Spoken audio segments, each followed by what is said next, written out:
بسم اللہ الرحمن الرحیم۔ حضرت علی رضی اللہ تعالی عنہ نے فرمایا، ذلت اٹھانے سے بہتر ہے کہ تکلیف اٹھا لو۔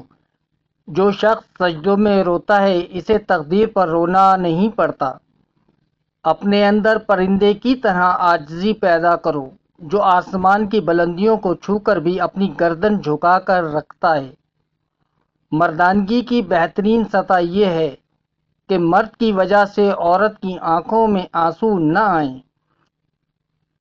اگر کوئی تم کو صرف اپنی ضرورت کے وقت یاد کرے تو پریشان مت ہونا، بلکہ فخر کرنا کہ اس کو اندھیرے میں روشنی کی ضرورت ہے اور وہ روشنی تم ہو۔ آدمی کی حفاظت اس کی موت کیا کرتی ہے۔ کم کھانے میں صحت ہے اور کم بولنے میں سمجھداری ہے اور کم سونا عبادت ہے۔ دنیا والے ایسے سواروں کی مانند ہیں جو سو رہے ہیں اور سفر جاری ہے۔ حسد نہ کرنے سے بدن تندرست رہتا ہے۔ اے لوگو، مجھے تم پر دو چیزوں کی فکر رہتی ہے: لمبی امیدیں لگانا اور اپنی خواہش کے مطابق چلنا۔ برے انسان کی صحبت سے پرہیز کرو کیونکہ وہ تلوار کی طرح ہے، دیکھنے میں خوبصورت اور اثر میں خطرناک۔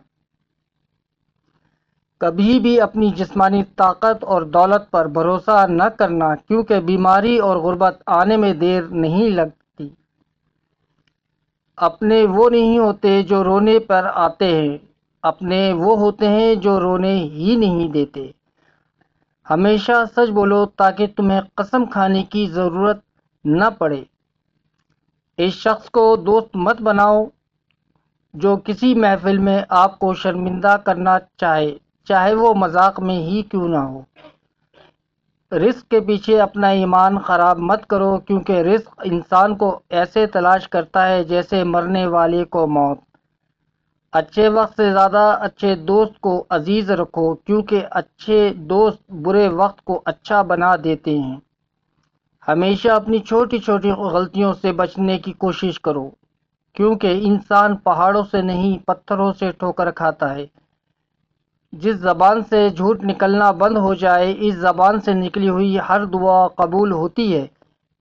کسی انسان کو دکھ دینا اتنا ہی آسان ہے جتنا سمندر میں پتھر پھینکنا، مگر کوئی نہیں جانتا وہ پتھر کتنی گہرائی میں گرا ہے۔ غربت انسان کو اپنے ہی شہر میں اجنبی بنا دیتی ہے۔ اگر توکل سیکھنا ہے تو پرندوں سے سیکھو۔ جب وہ شام کو گھر واپس جاتے ہیں تو ان کی چونچ میں کل کے لیے کوئی دانہ نہیں ہوتا۔ برائی کو خود میں اور اچھائی کو دوسروں میں تلاش کرو۔ شک کو اپنے اوپر غالب آنے مت دو ورنہ تمہیں دنیا میں کوئی ہمدرد نہیں مل سکے گا۔ اسے اپنا راز کبھی مت بتاؤ جس کا کوئی راز تمہارے پاس نہ ہو۔ کسی کے ایمان کا اندازہ اس کے وعدوں سے لگاؤ۔ گھر میں غصہ ہونا گویا اسے ویران کرنا ہے۔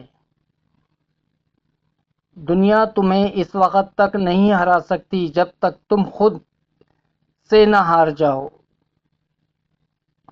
لوگوں کے اخلاق کے مطابق ان سے میل جول رکھو اور عمل میں ان سے علیحدہ رہو۔ جب تمہاری مشکلات حد سے بڑھنے لگیں تو سمجھ لو کہ اللہ تمہیں کوئی بلند مقام دینے والا ہے۔ غیبت کرنا کمزور آدمی کی آخری کوشش ہوتی ہے۔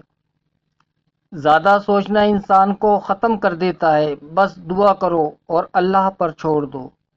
بدکار کی دوستی سے بچنا کیونکہ وہ تمہیں معمولی سی چیز کے بدلے میں بیچ دے گا۔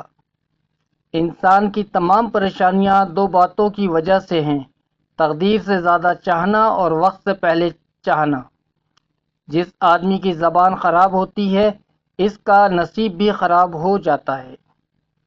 خوبصورت چہرے بھی بوڑھے ہو جاتا ہے، پرکشش جسم بھی ایک دن ڈھل جاتا ہے، لیکن اچھا انسان ہمیشہ اچھا انسان ہی رہتا ہے۔ خوشی انسان کو اتنا نہیں سکھاتی جتنا غم سکھاتے ہیں۔ عقل مند ہمیشہ غم و فکر میں مبتلا رہتا ہے۔ بے شک مشکل کے ساتھ آسانی ہے۔ مشکل وقت پر صبر کرنا، بہتر وقت پر شکر کرنا مومن کی پہچان ہے۔ جو ظلم کے ذریعے عزت چاہتا ہے اللہ اسے انصاف کے ذریعے ذلیل کرتا ہے۔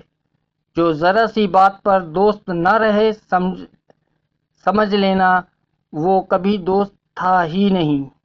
اپنی زبان کو یوں محفوظ رکھو جس طرح سونا اور چاندی کو محفوظ رکھتے ہو۔ ہزاروں لوگوں میں اس ایک کو عزیز رکھو جو تمہاری غیر موجودگی میں بھی تمہاری عزت پر کوئی داغ برداشت نہ کرے۔ اگر تم اپنے تکبر کو توڑنا چاہتے ہو تو کسی غریب کو مفلس کو سلام کیا کرو۔ پریشان مت ہوا کرو، ٹھوکر انہیں ہی لگتی ہے جنہیں اللہ تعالیٰ تھامنا چاہتا ہو۔ حق بات کی پہلی نشانی ہے کہ اس کی ہمیشہ مخالفت ہوتی ہے، جس کی کوئی مخالفت نہیں وہ حق بات نہیں۔ تم جو گالی غصے میں یا مذاق میں دیتے ہو وہ تمہاری قبر کے لیے ایک بچھو بن جاتا ہے۔ کسی کے منہ پر اس کی بے عزتی کرنا اسے قتل کرنے کے برابر ہے۔ اقتدار، طاقت اور دولت ملنے پر لوگ بدلتے نہیں بلکہ بے نقاب ہوتے ہیں۔ کوئی کمزور شخص تمہاری بے عزتی کرے تو اسے بخش دو کہ بہادروں کا کام معاف کر دینا ہے۔ زبان سے نکلے ہوئے الفاظ جسم کو نہیں بلکہ روح کو زخمی کرتے ہیں۔ ہر چیز کا ایک بیج ہوتا ہے اور دشمنی کا بیج مذاق کرنا ہے۔ اگر رزق عقل اور دانش سے ملتا تو جانور اور بے وقوف زندہ ہی نہیں رہتے۔ اگر آپ کو میری یہ ویڈیو پسند آئی ہے تو ویڈیو کو لائک کریں، سبسکرائب کریں اور دوستوں کے ساتھ شیئر کریں۔ اللہ حافظ۔